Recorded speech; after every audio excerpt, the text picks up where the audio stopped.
turn the record button on. Hey, Chris. Hey, Kevin. Hey. So what I'll need to do is send you the video. It's a short video on directions of how to upload your competency folio. You do it in TaskStream. You go in and upload a competency folio. Okay. And you have to basically put 3 proofs or artifacts for each of the 21 competencies in that folio. Shouldn't take you that long. I will also email you where you can find them. Let me on the screen show you that. This is the most likely places. Let's see. Let me do it by date. Let me do it by name. Okay. Let me open that one up. All right, resume share, new share. All right, so what I'm going to show you, I have it mapped out for you where you will find your artifacts from the evidence artifacts that you've done. So when you go into like communication competency, it'll say you have to have 1 from the app cell, 1 from the SIOP, and 1 open-ended. So now these are the ones from the evidence artifacts. I have a directory here for you. So as a result of having done the app cell, these are the artifacts. You can't see the screen, but I've got them on the screen now of where you, so examples of artifacts from the app cell were your email permission from your principal to from your PLC, just a screenshot of that email, a PLC agenda, PLC minutes, pictures of your PLC meetings. Those kinds of things are artifacts. You can just take a picture of them with your cell phone and upload those. All I need is the actual artifact itself. It's a proof that you did what you said you did. Now, and then there are open-ended ones, and that's from your activities, your 80 hours every semester. And so what I have there is I have a document that maps that out for you. So if we look at that, open-ended competencies from your let me see, let me go to new share and get that one, open-ended competencies. So what you got there is I have the list of activities, suggested activities that you did for your 80 hours every semester. Like the first one is address small or large group of adults. That would satisfy the dialogue, inquiry, or the communication competency, whichever one you wanted to use it for. And so all you would have to have is like a picture of your calendar where you had scheduled that meeting or that meeting agenda, something from that meeting that proves that you were there. That's all you have to have. And so your competency folio doesn't take that long. It's just a way to organize your artifacts. We used to make you upload them along with your evidences, but then that was just too random. Then we couldn't find them when we needed to be able to display those. So what we've done is made a better and easier way for everybody to categorize their artifacts, because these are evidence artifacts. We have to show state proof that you wrote your evidence and that you produced your artifact. Because guess what? In the state of North Carolina and in South Carolina, the way that principals are evaluated is evidence artifacts. If you open up the North Carolina evaluation manual for principals and assistant principals, it shows you evidence, and it tells you what evidences you have to write when you're going to be evaluated, and it gives you examples of the kind of artifacts that you must present. So that's why we have you, or the state has you do this. Remember, the task stream goes straight to the state. That's not a Gardner Whitney. So for us to submit to the state and you to get your license, we have to show them that you did evidence work in terms of writing your narratives with all the tasks, and we have to show them the artifacts that you produced as a result of that. So they know that you know how you're going to be evaluated once you get your job. And so I will send you these 2 documents. I'll write myself a note right now. Ashley Eason. I'll send you open-ended and from the 6th, and I will send you the video on how to upload your, okay. Now, the problem is going to be, you may have to go to TaskStream. It may be the old version. In TaskStream, under the Message Center, there should be a way to go in through your Message Center in TaskStream and upload the older competency folio. If that doesn't work, I'll probably send you 2 videos. One or the other of them hopefully will work. There's 2 different ways. The newer version, but you got to upload that folio. It doesn't go inside your DRF portfolio where you put your evidence artifact work. It's a separate folio that you put your competency proofs, your artifacts in. But I will send you that. So hopefully you will have that. Hello, everybody. Welcome. I was talking with Ashley. I have made the assumption, and maybe incorrectly, let me get out of some of these things. I had incorrectly made the assumption that everybody had uploaded their competency folio. And so if you have not uploaded your competency folio, now I'm going to send out a blanket email. If you have, disregard it. But if you haven't, it'll be directions on how to upload it. And then you know that if you've already got it uploaded, you need to add another round of competencies this semester. If you're in 604, that means that you're in the spring 17 5 full semesters program. You will complete your second round. If you're in 605, you'll complete your third round this semester of 21 competencies. Please remember, it's communication down through visionary. You don't have to do digital. I've embedded those in the shell. So don't worry about digital. It's just communication down through visionary. So if you're in fall 16, full 5 semester master's program, this is your last semester. You have to do your Blackboard coursework per your instructor to include your discussion boards, assignment, and peer reviews. I know that sounds a little bit redundant, but I was just dealing with 2 students yesterday who finished up over the semester, but they thought they were home free and didn't turn in some assignments, ended up getting a B-, had to repeat the course because that put them below the GPA to graduate. They're having to repeat the course this semester. Please don't do that to me. Keep up with your coursework, your assignments, your discussion boards, your peer reviews. Make sure that you get through 605 with flying colors. All right, your TaskStream DRF portfolio evidence artifacts. Again, this is for people who are in 605. Whatever you've got left, that's what's due this semester. All 6 of them are due. AppSell, AppTel, OMA, SkipCap, and SIOP are due this semester. Now, I have set the deadline at April 15th for you folks. That should be communicated to you. I'll make sure that the 605 folks know that. That's going to be your deadline to turn in all your TaskStream work is by April 15th. That'll give me about 2 weeks to that'll give us time to get it sent back for revision, anything that needs to be done. So April 15th will be your deadline to get those things in. As I said earlier, your TaskStream competency folio requirement is complete the 3rd round of 21 competencies. You upload them, you request comments from your clinical coach, and then you will submit them to TaskStream for evaluation, right? Right here on this agenda, which I will email you along with the link to tonight's recording, is the YouTube link on how to, once you have completed and it's been okayed your competency folio, you'll have to upload it over to your DRF portfolio for it to be evaluated. Again, remember your competency folio is not inside your DRF portfolio. I did it that way specifically so you couldn't submit it before it's done. Because once it's submitted, we can't go back and get it.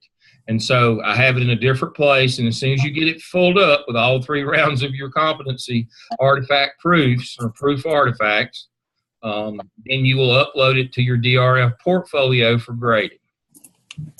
Make sure that if you're in 605 this semester, you realize that you have to do one last round of SOE dispositions and competency analysis. That's due this semester. All right. Questions from anybody who is in 605 this semester? Remember, your deadline for task stream work is April 15th. All right.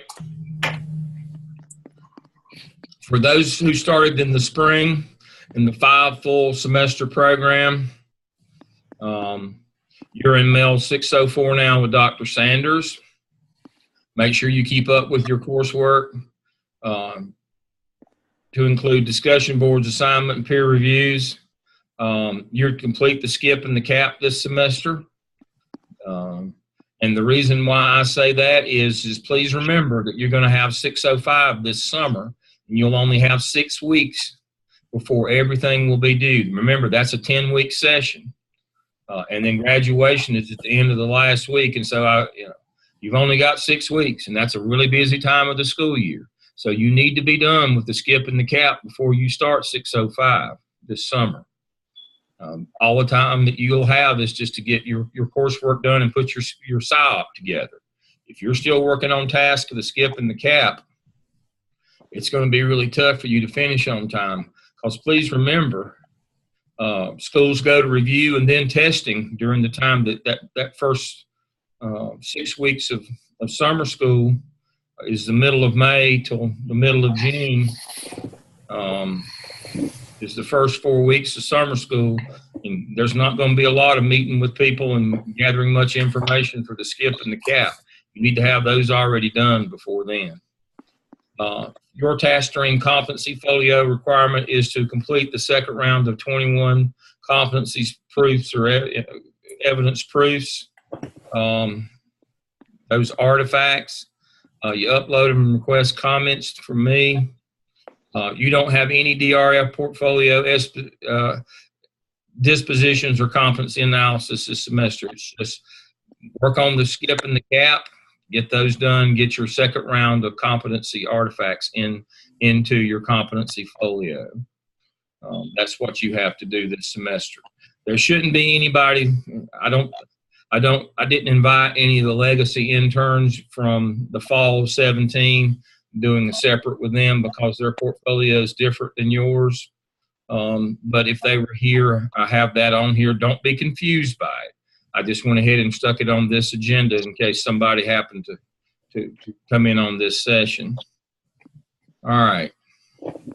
Please remember that you have to upload 80 hours of clinical activities each semester for your internship. You upload that in your competency folio for comments, but if you're in 605, you have to upload all 5 of your semester-long internship logs and submit them for evaluation in your DRF portfolio. So if you're in 605, this is your last go-round. When you have all 5 of your logs, you upload them in task stream in your DRF portfolio where you put in your evidence artifacts.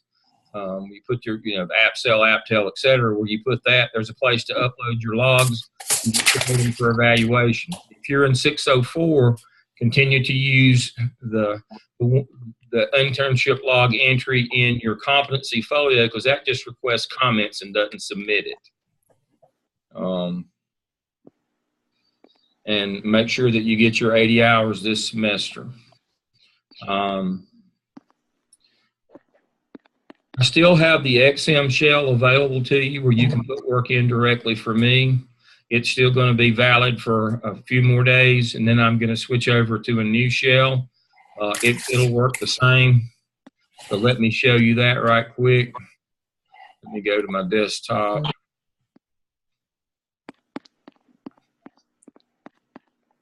So this old XM shell is still in your courses. You can click on it. Chris has already been communicating with me in that one. You can still put work in there for me to look at. In another week, hopefully, again, we're delayed because of all the Blackboard troubles. I'm going to have a shell, and it's going to look like this. It's going to say MELS Clinical Internship LAM, and it's going to look like this. It's going to look pretty much the same. And it's just going to have, if you got stuff you want me to review, that'll be fine. I'm not going to require you legacy interns to put anything in the Dropbox here. You're doing that in your classes already. This is a new shell that I've developed for our newer interns, but I'm going to let you use it too. That way it will avoid confusion, hopefully. But you can, this one will be specific to only our group of students. But you can put work just right where it says apps, you know. So if you're working, like say Chris is working right now on the skip, he just clicks on skip and it will have a place for him to drop any of the tasks in there for me to review quickly. It's just a newer shell that works a little bit better, or hopefully will. I have a video in there on how to set up your competency folio. And that's the video that I will send you. This shell is not available yet. The old XM shell is still available. Let me go back to it. Ashley, do you have access to this XM shell? XM shell? It says Executive Leadership Internship, XM Executive Leadership Internship. It should be in your list of classes. I should be able to have access to it. Well, let me see. Let me go to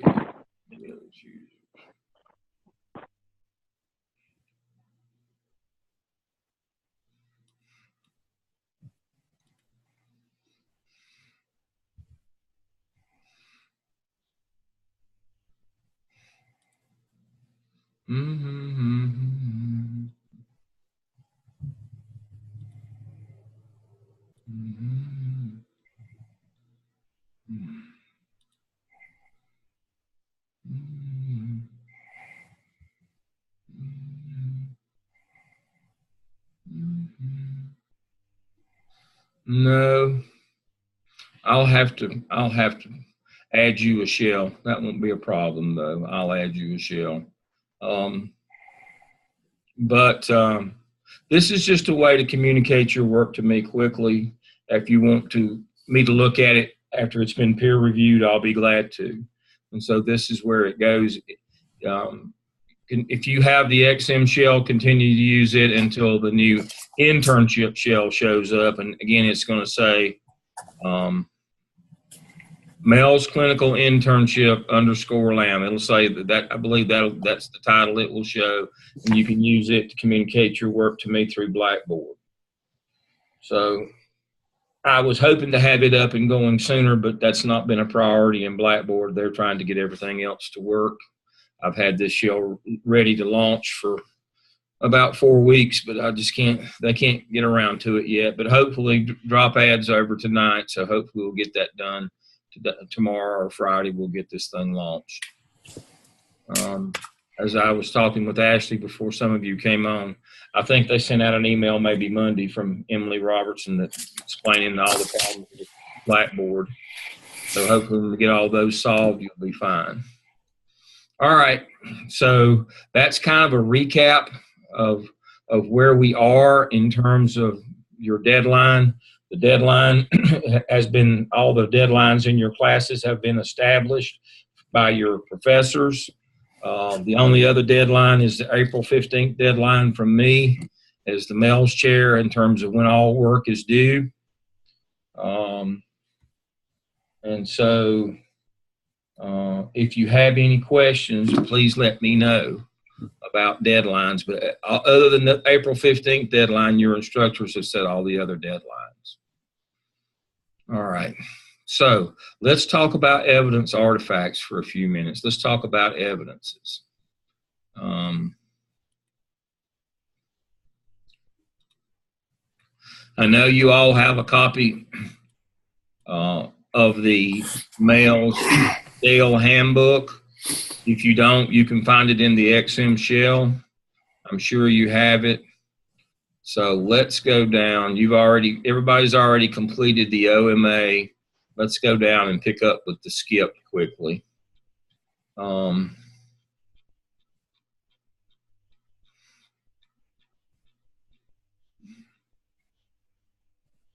the 4 tasks of the skip. You form a skip team, use the same PLC you've been using, will be fine. Lead a collaborative needs assessment, determine the gaps in communication between the internal and external community. That's the first thing I want to go over. Your needs assessment is not a general needs assessment. It's very specific. It's only for the gaps in communication. There is some information on the teacher working condition survey that you can gather about communication with parents and other stakeholders. But it's not just a general needs assessment about we need this or what do we need or that. It's only gaps in communication.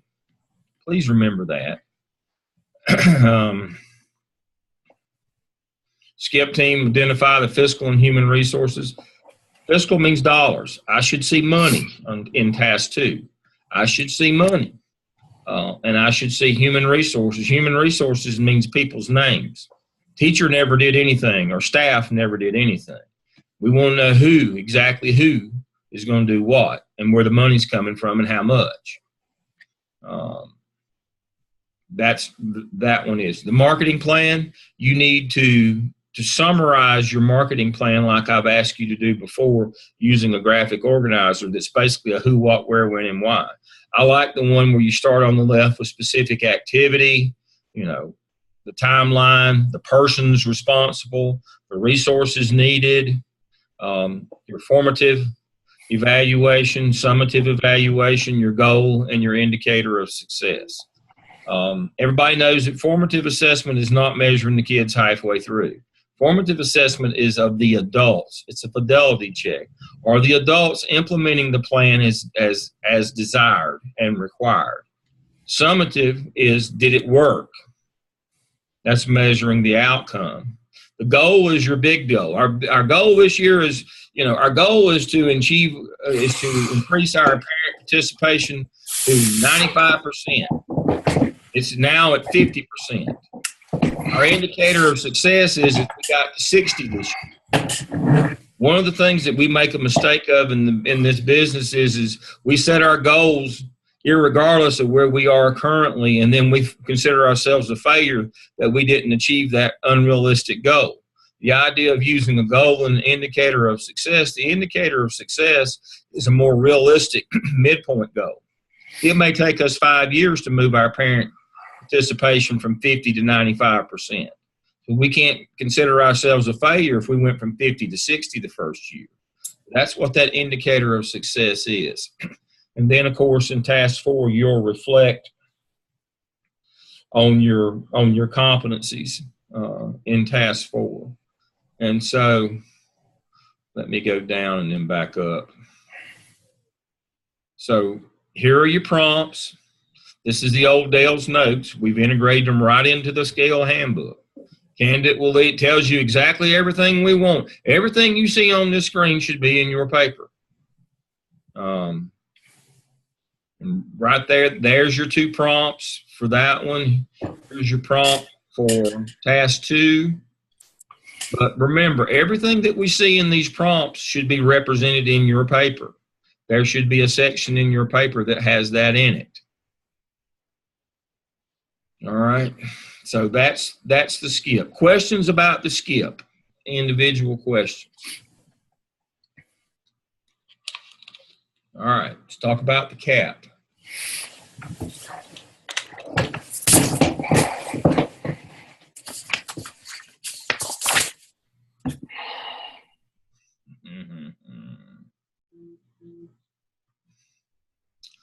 All right. The biggest mistake that I see with the cap is folks don't understand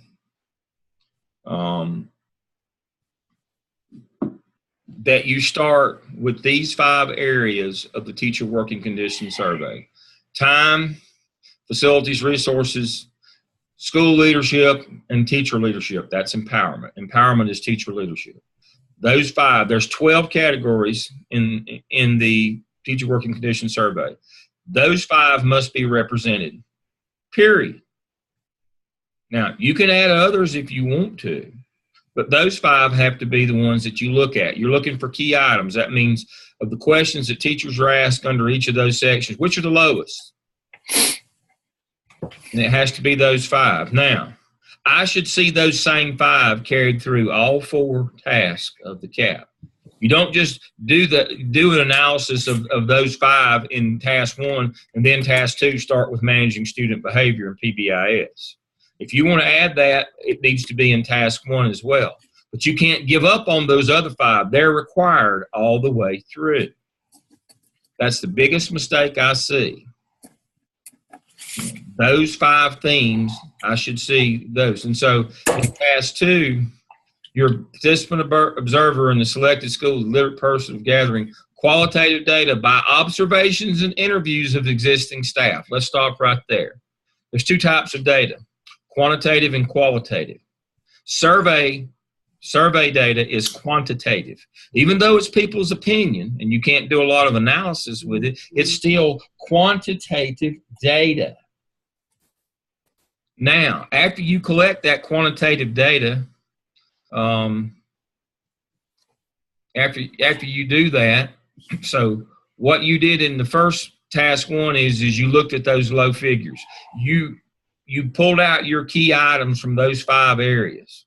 And you resurveyed to the teachers, basically saying, all right, you answered well over 100 questions in the original TWC. We pulled out these 5 to 10 key items that were low, 1 to 2 in each of these 5 areas. We want to check and make sure that they're still low, or if your opinion of these is still the same.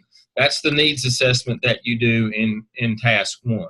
When you get to task 2, you switch over to qualitative data analysis, where you go and ask people and observe why these areas are low. Qualitative is interview and observation, period. Quantitative is that survey data. Qualitative is you go at, the most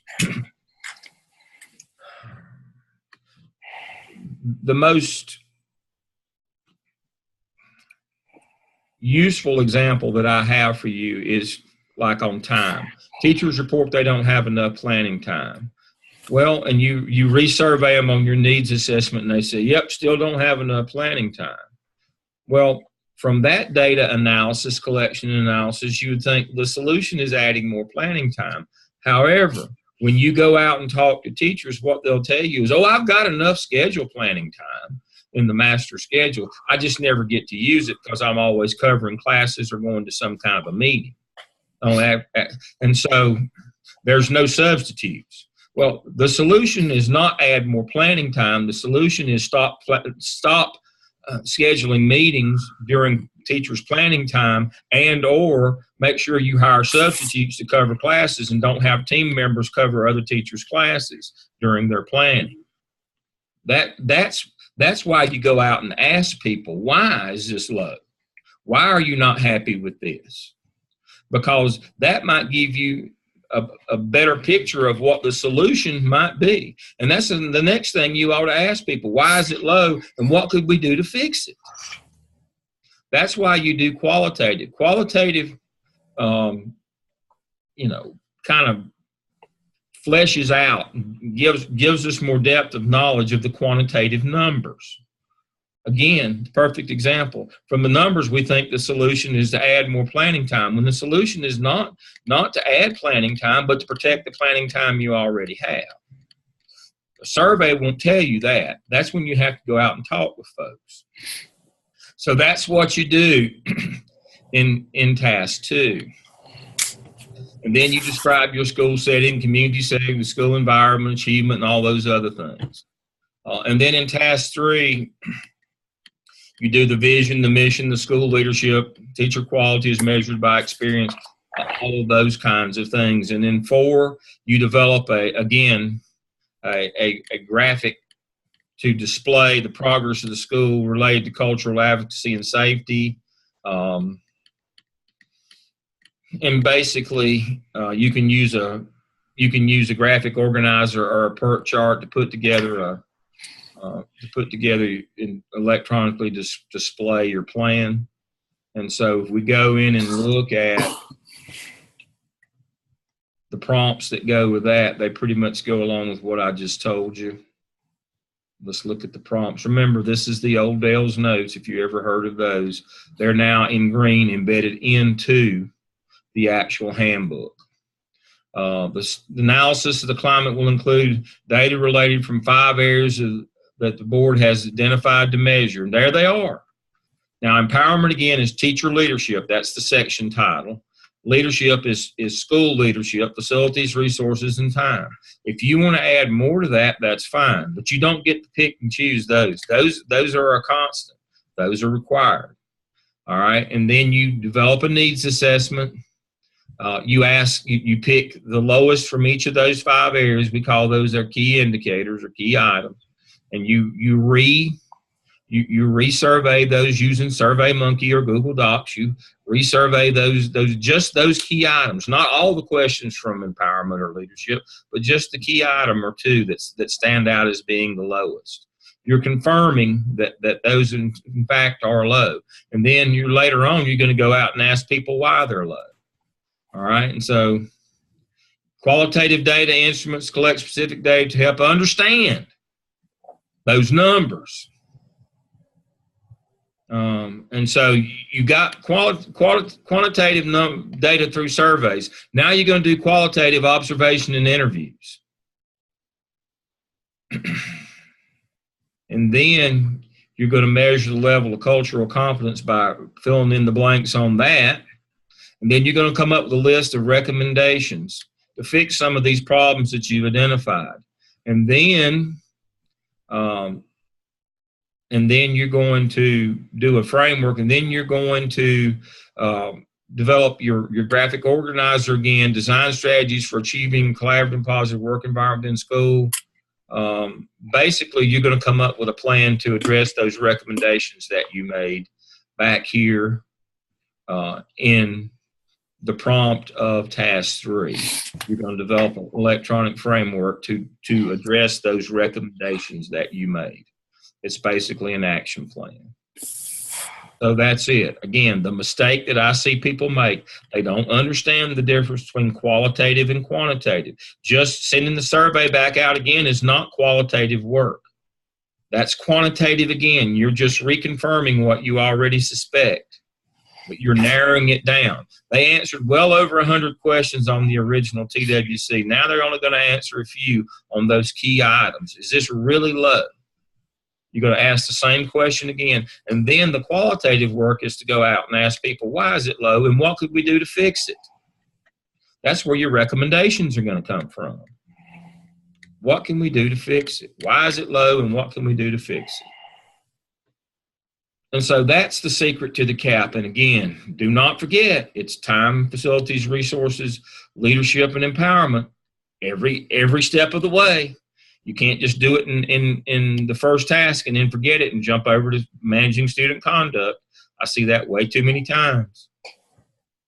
So if you'll stay the path, you'll be good. Now, for those of you who are in 605 who haven't done your SIOP yet, I'm not going to go through all this because I have a little gift for you. So what I have done, oh my Lord, look at all the stuff that you got to have in here for the SIOP. Looks like it'd take a month, but it won't, because what I have for you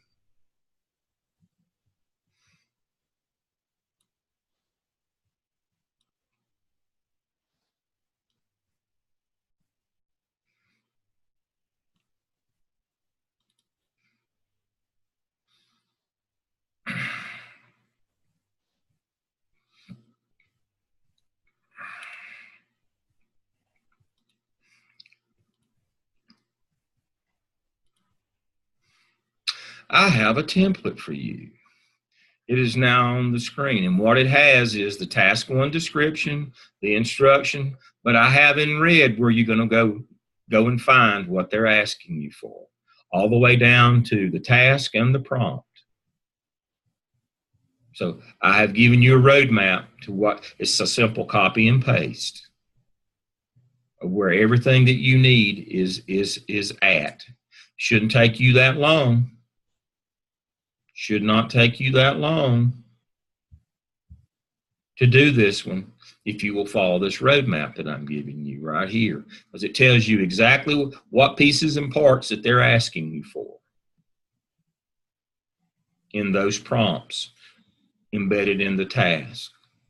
For example, the background information description of the setting that they're asking you from comes from skip task 1, prompt 1. The second prompt, the prompt for task 1 comes from AppSell task 1 and 3. Be sure to add EVOS if it was not included in your analysis. The rest of it is found in OMA task 1 and 2. CAP task 1 and 2 may have some attendance and disciplinary data. Tells you exactly where you're going to find this stuff that they're asking you for.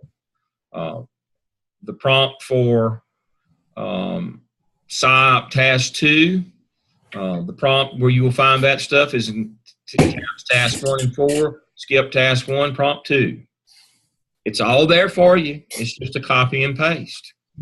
So it shouldn't take you but a few hours to knock the PSYOP out if you will follow this roadmap that I've got for you. You may remember where all this stuff is and not need this. Hopefully that's the case. But sometimes when I sleep, I forget. And so here it is for you. As simple as go look where it is, and there you will find it. So the PSYOP shouldn't be that hard for you to complete, because you've already done all the work that contributes to it. So that's a little goodie that I'm going to email you as well. I will email you that one.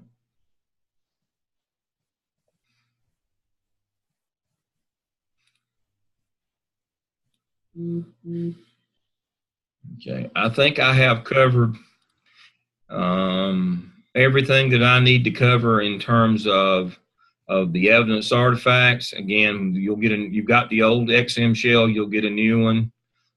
Please remember, if I have visited you already, we can Zoom unless you want me to come. If you'll invite me, I'll come. Or if you change schools or if you change your site supervisor, I need to come. So that's up to you. Just let me know. And then make sure you get your 80 hours for your log this semester, and I think you'll be good. Questions you have for me about evidence, artifacts, turn-in date. Remember, the only turn-in date that I'm giving you is if you're in 605, get all your stuff in task stream by April 15th. Other than that, your instructor has all your turn-in dates. Hopefully, you're in the right class in the right section. You've got a 697 and whatever class, a 604 or 5. The XM shell should be available. If it's not, I'll give you, you'll get access to the new shell in the next couple of days where you can communicate with me. I'm always available. Let me know. Questions you have for me? Dr. Lamb, I have a couple questions. Sure. I just want to make sure that I'm working efficiently. It's just with CAP task 2, 3, and 4. Already done task 1. You pulled out the 5 areas and the subsections of that. When it says on task 2, obviously do interviews, kind of get more in depth with that. In the prompt, it says publish data about the school environment, details about student achievement. Is that just stuff from school report card? That's exactly where it's from. Okay. I'm sorry. Copy and paste. Okay, because we just got our new school report cards printed out. I know they're on websites, so pull that in. And then it says the second part of that prompt says raw data collected in school and graphically presents the data within context of the narrative in a manner that informs beyond existing quantitative data. So would the graphs just be screenshots from school report cards? That's great. Absolutely. They're already there. Okay. I'm not trying to be difficult. Is it just stuff I can pull from task 1? Yeah. Okay. Second thing is with task 3, major level cultural competence in school by assessing through consumer research. That's qualitative again. Internet searches and school websites. Documents. Oh, I forgot to tell you. Documents are considered qualitative. Okay, so I can pull something from like our staff handbook for our vision and mission. Let me, and I intentionally left that out but I was hoping maybe I'd get that question. Qualitative data is interviews, observations, and documents, not surveys. Surveys are quantitative, but yes. Okay, and then as I'm going down the prompt on task 2, I just want to make sure I'm getting the right stuff for this. School leadership. What what would I search for? Where would I go looking for, cultural competence and school leadership? When I talk about like our leadership team meetings, PwC. okay, so that would be, I can pull from task 1 again, right? That's the whole idea. That's why I said you're going to see these same things all the way through. And then Students make the mistake of thinking, oh, once I do this in task 1, I'm done. No, as you can see, Chris is pointing out that those themes run all the way through each of the tasks. It's that same stuff that you looked at in task 1 on leadership, that's school leadership. You're going to need that again. So in school leadership, teacher quality is measured by experience and certifications. I can find that on school report card. It says what percent of our staff is certified. Parental involvement and support. I could talk about our academic family teacher team. This is narrative, right? Subsection narrative. Right. Okay, and then student achievement school report card. Conflict resolution. That's leadership team. That's the PLCs we hold. That's all I would put for that. Just this is what we do to come to a democratic decision on things, correct? Okay. If you do task 1 correctly, you've pretty much gathered everything you're going to need for the subsequent task in the CAP. That's why I keep saying, if the mistake people make is not understanding, they did all that work in task 1 and then they just basically throw it out the window and when they get to task 2 and not understand that task 2, 3, and 4 are just an extension of task 1. Okay, and again, I'm not trying to be different. It seems repetitive, and I'm like, okay. It is, and that's why I said, if you remember, the biggest mistake you make is thinking that you're done when you get through a task 1. That I don't need that anymore, and you go on to something else. No, it is just a continuation of that same data. That's exactly right. These are great questions, Chris. It's amplifying my point.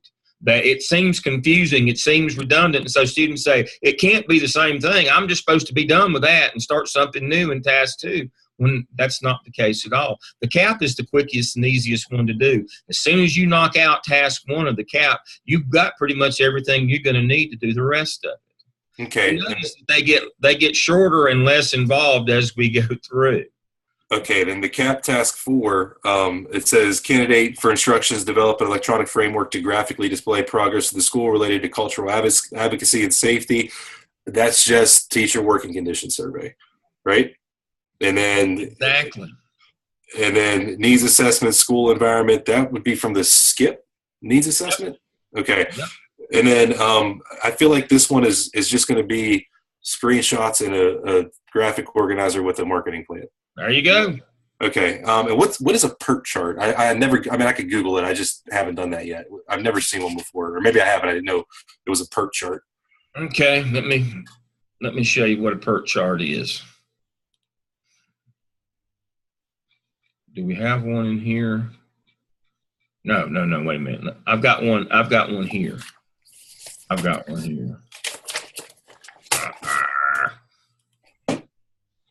Okay, new share. I'm sorry.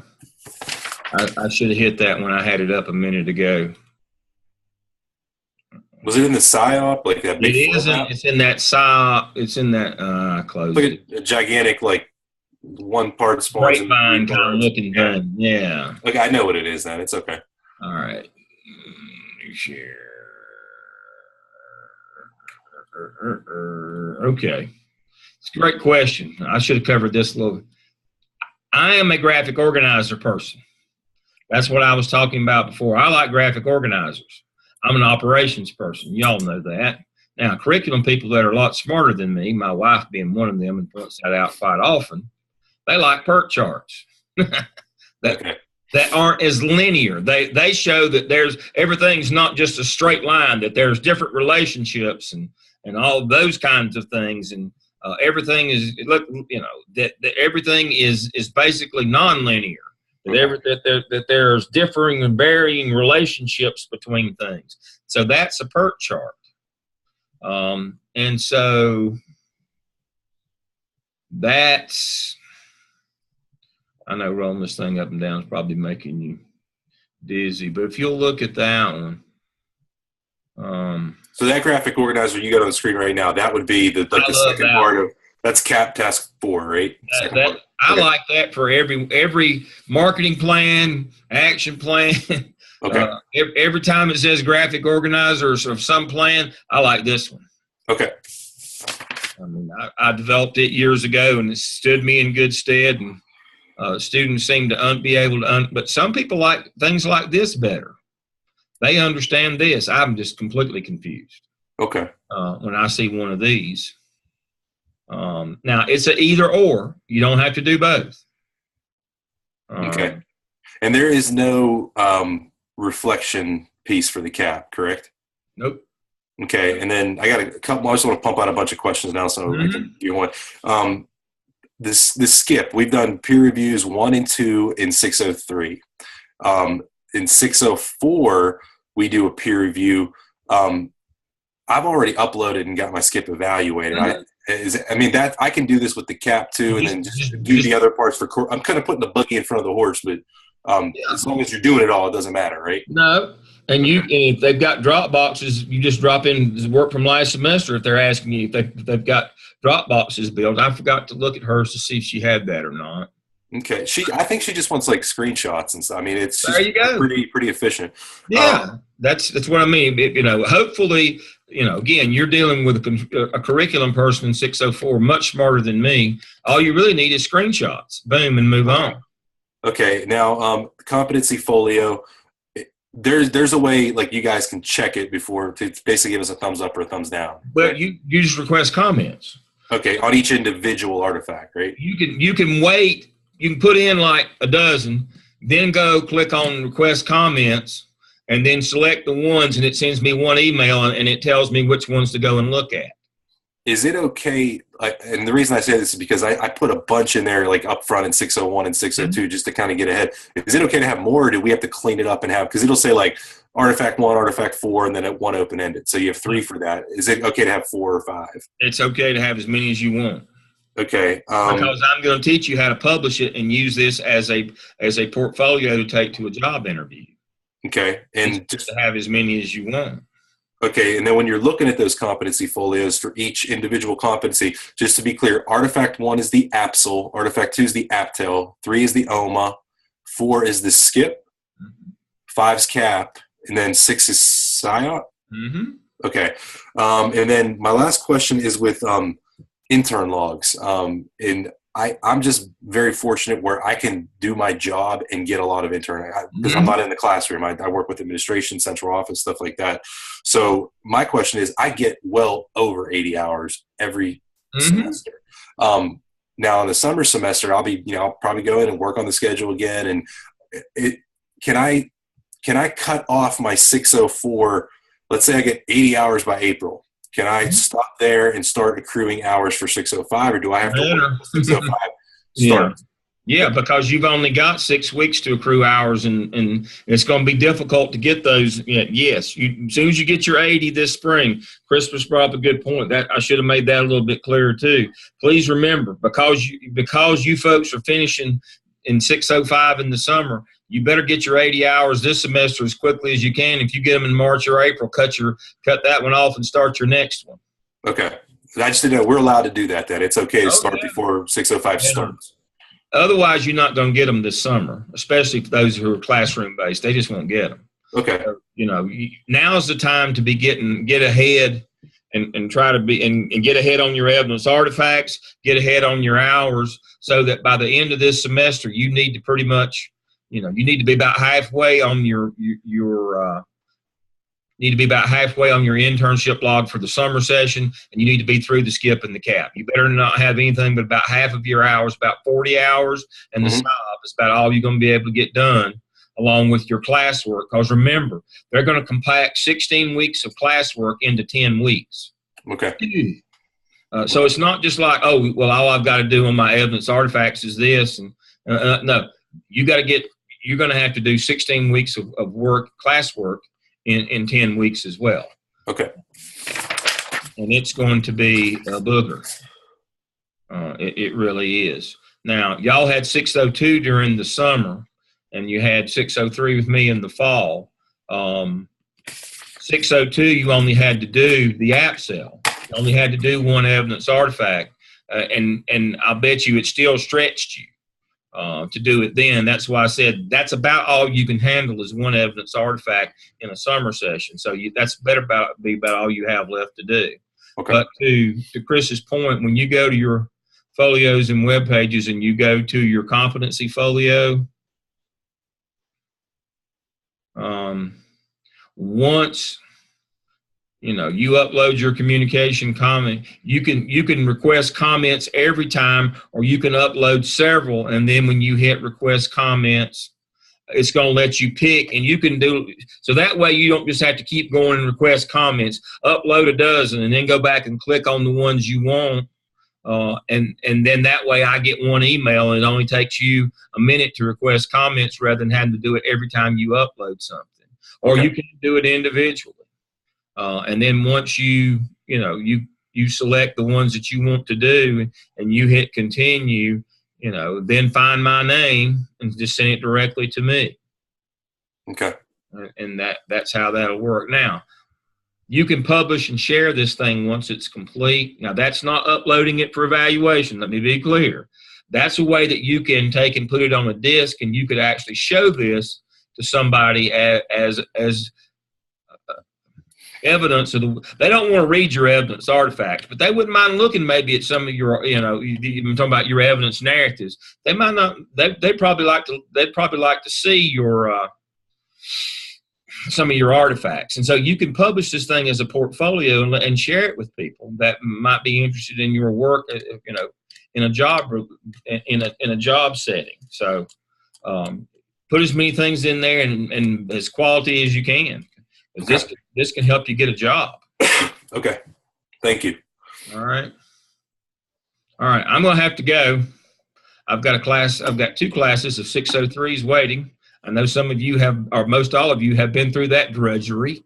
So we're starting with general statutes tonight. And so I'm sure they just can't wait for me to get there with them at 7 o'clock. So I'm going to go ahead and move on. If you have questions, I'm going to send you the agenda for tonight, some links and some things. It'll be a little bit later on tonight after I get through with my class, but I'll send you some things. Do not hesitate to call or email me. Okay.